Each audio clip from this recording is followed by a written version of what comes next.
Hi, my name is Hassan Haruna. Here is the summary of the news that have been trending in the northern Nigeria. The Jigawa State Governor has opened 30 centers for the distribution of farm imports to over 54,000 season rice farmers at a 30% subsidy. Now move to Katsina State. The Katsina State Governor Diko Rada has warned the new National Youth Service Corps NYSC members posted to the state to steer clear of cultism, political activities, and religious intolerance. Now move to Niger State.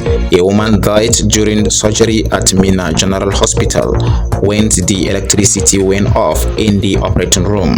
After power outage, it was discovered that there was no fuel in the hospital's generator. Now move to insecurity.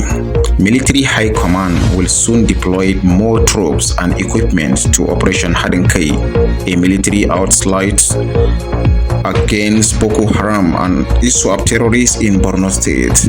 Chief of Defense Staff General Christopher Musa disclosed this when he visited front lines troops on Friday.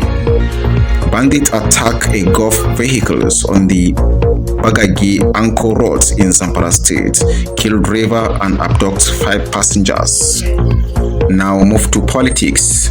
The president of the Nigerian Rescue Mission Organizations and former Buhari Youth Organizations, Dr. Jibril Mustafa, on Sunday urged former President Goodluck Ebele Jonathan to contest the 2027 general elections. Similarly, former Kaduna State Governor Nasuru El-Rufai on Friday met with Konkoso in Abuja amid speculations that Konkoso may defect to APC very soon. Now from the international scene, Pakistan called for neutral investigation into Kashmir attacks. Similarly, Iran investigates cause of deadly explosion at largest port.